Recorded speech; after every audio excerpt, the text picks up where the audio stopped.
Pernah kebayang nggak sih, ada sebuah perusahaan yang kalau kita pikir-pikir pakai logika, harusnya udah nggak ada lagi hari ini. Gimana ceritanya sebuah nama legendaris bisa selamat dari gempuran teknologi, dihajar pandemi, malah keluar jadi pemenang? Ini ceritanya luar biasa banget. Nah, kutipan ini benar-benar nangkap inti masalahnya. Semua tanda-tanda tuh nunjuk ke satu arah, kehancuran. Raksasa taksi dunia kayak Yellow Cab aja tumbang di mana-mana. Tapi Bluebird, entah gimana caranya mereka bisa bertahan. Yuk, kita bedah bareng-bareng misteri ini. Oke, biar kita ngerti kenapa kebangkitan Bluebird ini bisa dibilang ajaib, kita harus lihat dulu segawat apa sih situasi yang mereka hadapi. Ada dua pukulan telak yang hampir saja mematikan industri taksi konvensional. Pukulan pertama di tahun 2010-an. Boom, muncul aplikasi kayak Gojek dan Grab. Mereka ini nggak main-main, langsung merebut lebih dari separuh pelanggan taksi tradisional. Terus pas Bluebird lagi oleng-olengnya, datang pukulan kedua. Boom lagi, pandemi COVID-19 yang bikin semua orang diem di rumah dan jalanan jadi sepi. Dampaknya? Bencana. Ini bukan sekedar turun, tapi anjlok. Bayangin aja pendapatan mereka ludes 50%. Dari 4 triliun jadi cuma 2 triliun rupiah. Nggak cuma itu, mereka bahkan rugi hampir 200 miliar. Udah deh, di kondisi kayak gini, bangkrut itu kayaknya hasil yang paling masuk akal. Tapi, disinilah ceritanya jadi gila. Bukannya bangkrut, Bluebird malah mecahin rekor pendapatan tertinggi sepanjang sejarah mereka. Angkanya 5,7 triliun rupiah dengan untung lebih dari 600 miliar. Pertanyaannya sekarang, gimana caranya coba? Nah, untuk ngerti jurus rahasia Bluebird, kita harus intip dulu contekan yang dipakai lawan mereka buat nyerang. Ini tuh playbook klasik banget dari dunia startup. Ini dia strategi kuda Troya yang mereka pakai. Modalnya duit investor yang nggak ada serinya, terus mereka bakar buat kasih diskon gila-gilaan. Tujuannya cuma satu, maksa pemain lama kayak Bluebird buat ikut perang harga. Perang yang mereka udah pasti nggak bakal menang. Nah, kalau kompetitornya udah mati, baru deh mereka pelan-pelan naikin harga lagi. Ngadepin serangan kayak gini, hampir semua perusahaan taksi di dunia ngelakuin hal yang sama. Ikut banting harga, berdarah-darah. Tapi Bluebird, enggak. Mereka ngelakuin sesuatu yang benar-benar di luar dugaan. Dan disinilah letak kejeniusan mereka. Bukannya ikutan bakar-bakar uang, mereka malah kerja sama-sama musuh. Beneran, mereka bikin armada taksi mereka bisa dipesan lewat aplikasi Gojek. Sebuah langkah yang nekat banget dan jelas-jelas melawan arus. Jadi poin kuncinya apa? Mereka nggak mau main di perang harga, tapi di perang kualitas. Mereka sadar ada loh segmen pasar yang rela bayar lebih mahal 20-30% asalkan dapat jaminan keamanan, keandalan, dan kenyamanan.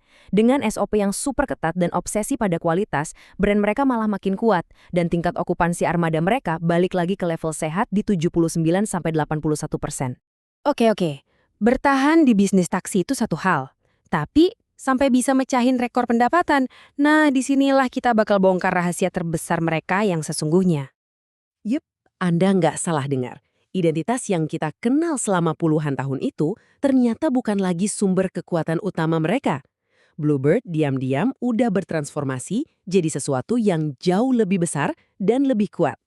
Mereka beralih ke model yang namanya Mobility as a Service atau MaaS. Ini adalah pergeseran besar-besaran dari yang tadinya melayani pelanggan perorangan alias B2C, sekarang fokusnya ke penyediaan solusi transportasi lengkap untuk perusahaan-perusahaan alias B2B. Medan perang baru mereka itu ada di sini.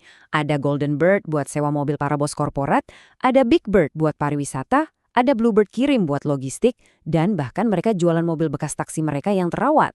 Ini adalah area-area yang nggak bisa disentuh sama kompetitor startup mereka. Dan lihat hasilnya. Layanan non-taksi ini sekarang nyumbang pendapatan hampir 2 triliun rupiah. Itu sekitar 30% dari total pendapatan mereka. Inilah yang bikin perusahaan jadi jauh lebih kokoh, nggak goyang cuma gara-gara satu bisnis doang. Terus, kenapa sih model B2B ini jauh lebih menguntungkan? Simpel aja, pendapatannya itu bisa diprediksi, kan basisnya kontrak jangka panjang. Nggak perlu lagi buang-buang bensin keliling nyari penumpang. Dan yang paling penting, margin keuntungannya lebih tebal. Buat perusahaan padat aset kayak Bluebird, bisa memprediksi pemasukan itu segalanya. Tentu saja yang namanya bisnis, pertarungan itu nggak pernah benar-benar selesai. Tepat saat Bluebird ngerasa udah nemu formula kemenangannya, di ujung sana muncul ancaman baru. Penantang barunya ini Sun SM dari Vietnam dengan armada mobil listrik VinFast. Nah, bedanya sama yang dulu itu fundamental banget.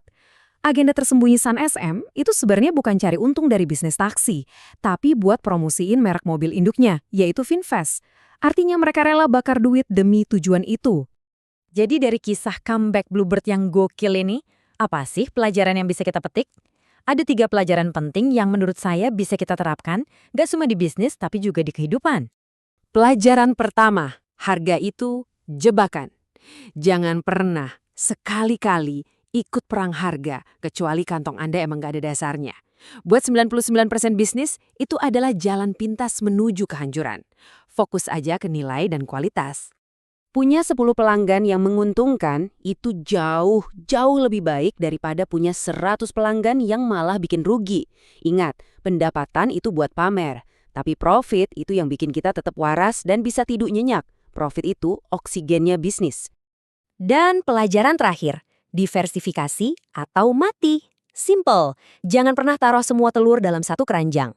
Coba lihat aja, perusahaan yang bisa selamat dari hantaman COVID itu, ya mereka yang punya lebih dari satu sumber pendapatan.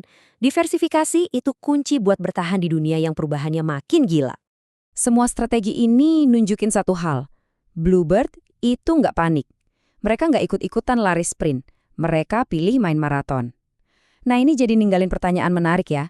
Di zaman yang serba instan dan pengennya serba cepat ini, jangan-jangan kesabaran itu justru jadi senjata rahasia yang paling ampuh. Gimana menurut Anda?